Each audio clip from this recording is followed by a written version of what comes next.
The early days, oh, a better nation, fair and free, Scotland.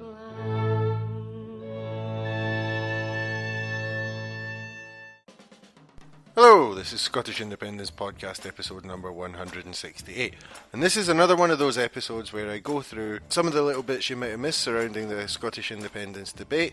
If there's some sort of theme to this particular group of clips I'm going to play you today, it's about spitting the dummy. You'll hear both Scottish independence supporters and politicians and journalists in favour of the Union. Just listening to them, maybe you could have a wee think about which side's showing a bit more maturity and being a bit more reserved in what they say. Now I've said that, I won't waste any time getting right into it. First one is Hardeep Singh Kohli, who began talking with Sally Morgan, who is a woman who claims to have psychic abilities, but, well, have a listen.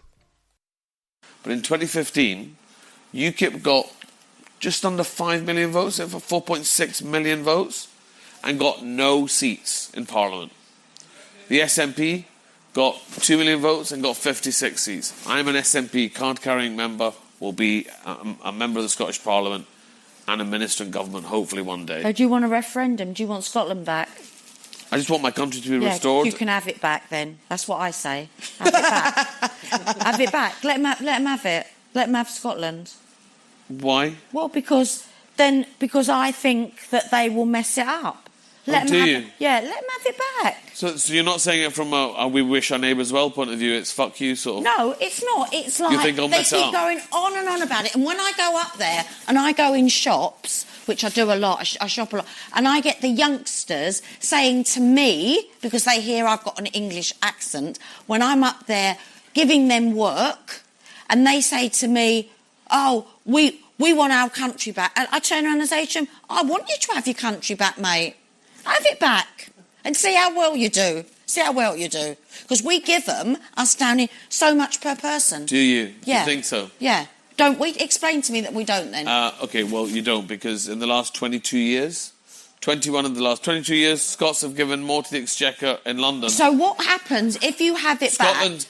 Scotland keep England afloat financially. Yeah.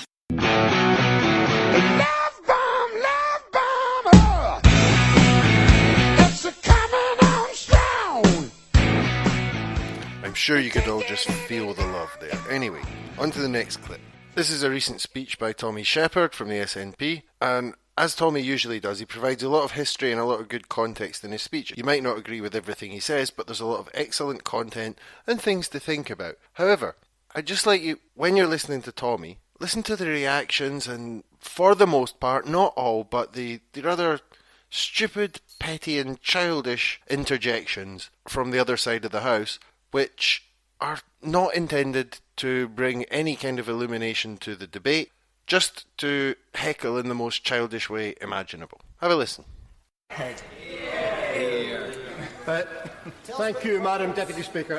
First of all, can I congratulate the Government on being so efficient at managing its legislative programme that it has been able to find a full day for debate on this issue on the on the penultimate day of the parliamentary session. I had hoped that today we might come and find some new government statement, some new policy, something that would demonstrate the government's desire to strengthen the union between our countries. Or perhaps that we might take a moment to reflect on what has happened over recent months and years with the debate on Brexit and the effect that that may have had on the strength or otherwise of the union between our countries. But alas, I am disappointed. And I have to say at the very beginning that if there anyone on the government benches who believes that the Brexit process has done anything to strengthen this union, then they are wildly deluding themselves. Yeah. Because in the manner of which it is being executed, it has demonstrated a lack of will to engage with other countries in these islands as equal partners, and also the fact of its execution means that it challenges the central tenet on which the Union is based, and that is that the people of Scotland will be better able to make their way in this world by hitching their fortunes to those of their large neighbour to the south. That is now in question like never before. I want to focus, Madam Deputy Speaker, on the debate between those who propose a self-governing independent Scotland, and those who suggested it should remain part of the Union with Britain. And I want to look at the role that devolution plays in that argument, because it's not straightforward. There are many unionists who say that devolution is a means of strengthening the Union, and there are others who see it as a thin end of the wedge. There are many people who believe in independence, who embrace devolution as a step in a process. There are others who see it as a distraction from arguing for independence. And in fact, it hasn't always been just one party or one part of the political spectrum that have advocated these changes. In 1853, an organisation called the National Association for the Vindication of Scottish Rights was established, explicitly to argue for administrative devolution within the Union. And despite its name, this association was launched and comprised of Conservative members of the House of Lords and in academia. It had a small existence, only 3 years, but the ideas that it raised led directly to the Liberal government of 1885 introducing the role of the Secretary of State for Scotland and establishing the Scottish Office. So that was a process of administrative devolution that wasn't proposed by anyone who, in my party, or who would have supported those views at the time. If I can cut now to the 1920s, and a man called John McCormick, who is a very interesting character in this story. McCormick starts life in the Labour Party. He then goes on to be probably what we could regard as the architect of bringing together various groups to form what becomes the Scottish National Party in 1934, and he serves for 8 years as its National Secretary. And then after 1942, he goes on not once, not twice, but 3 times to stand for election to this place as a Liberal candidate at general elections. But McCormick's greatest contribution to this whole debate was to raise the Scottish Covenant, which proclaimed for the first time ever that there should be an elected assembly in Scotland within the Union. Now, that covenant, signed in 1949 in the General Church of Scotland and the Mound in Edinburgh, that had attracted in excess of 2 million signatures amongst a population of 5 million people. But McCormick found that he had nobody that would present this position to the Parliament, and in fact it was left to the Unionist Party, when its members in the House of Lords, to raise the debate about the Covenant and to call for a Royal Commission to look at the question of devolution within the Union. I'm not making this up, Madam Deputy Speaker, this is what really happened. And the amazing thing about the 1950s is the disconnect between those sentiments amongst the population, 2 million people signing the Covenant, and the opinions of the Scottish representatives in this place. In fact, in 1955, at that election, only 1 MP out of 71, Joe Grimmond for Orkney and Shetland, in any way supported devolution or Home Rule. Every other Member of Parliament was implacably opposed to it. So there was this massive disconnect between what the people wanted and what their representatives were actually saying. Happy to give way.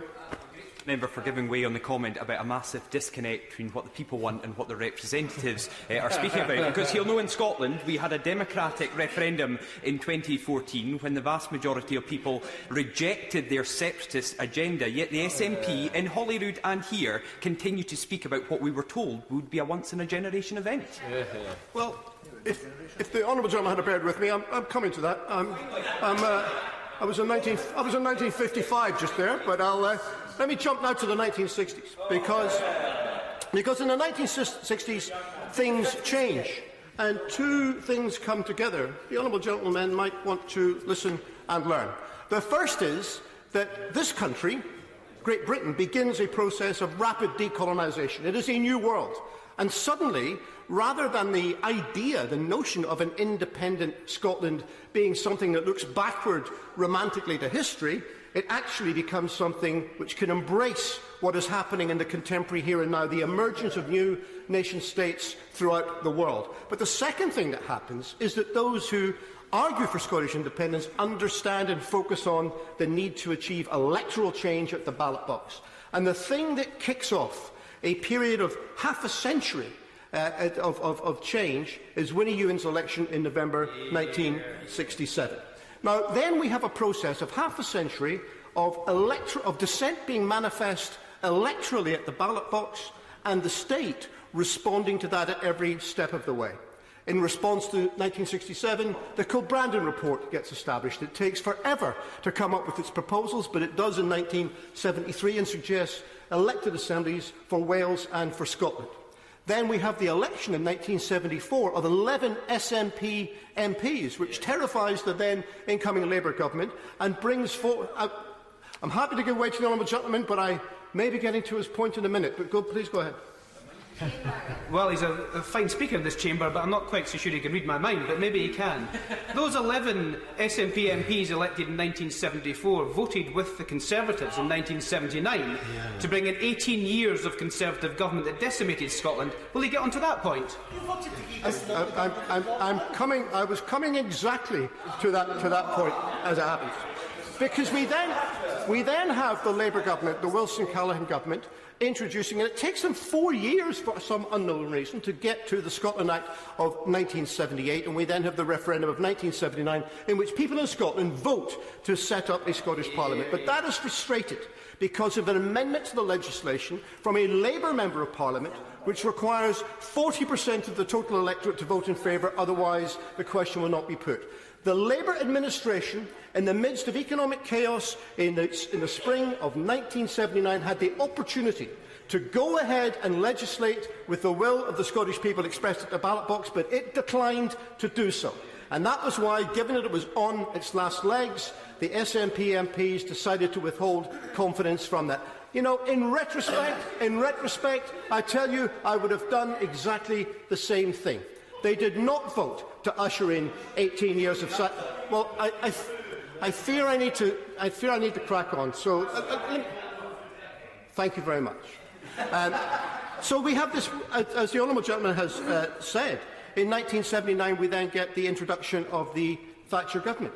And we begin a process, actually, of polarisation and of nothing happening in this constitutional debate. But meanwhile, people are preparing and people are organising and people are advocating the cause of Scottish self-government. And we had the establishment and the declaration of the Claim of Right in 1989, which I note from our debate 2 or 3 weeks ago in this chamber, every party to this place now supports. So that's encouraging. They didn't, of course, at the time. And then we have the situation where the Labour Party essentially adopts the process of devolution, whereas before it had been a controversial matter. Now it is what John Smith calls the settled will of the Scottish people, and Labour pledges to bring in devolution if elected. So then we have the process of devolution. We have the Scotland referendum in 1997, the Scotland Act the year after, and the reconvening of the Scottish Parliament in 1999. Now, there will be some people in this debate who will wonder why that wasn't enough. They will think, well, that was game over. We've done what we came here to do. Why are people still complaining? Why now, 20 years later, are people still complaining that this is not enough? Well, two things happened after the creation of the Scottish Parliament. The first thing is that actually it worked quite well, and people in Scotland began to appreciate that their local representatives having control over matters made a difference. New things were put into play. Despite the opposition of the Conservative Party for the creation of the institution, it was embraced by the Scottish electorate to a much greater extent than this place ever has been. But the second thing that happened, of course, was the Blair government and its increasing unpopularity. And whereas in England and most of the rest of Britain, the electorate, the traditional Labour electorate, had nowhere to go in response to Tony Blair's decision to remove the Labour Party from supporting them. In Scotland, they had a ready-made alternative, and they began in numbers to join the alternative party on the left, the Scottish National Party. So we had a situation where, by 2007, the first SNP Scottish Government is elected.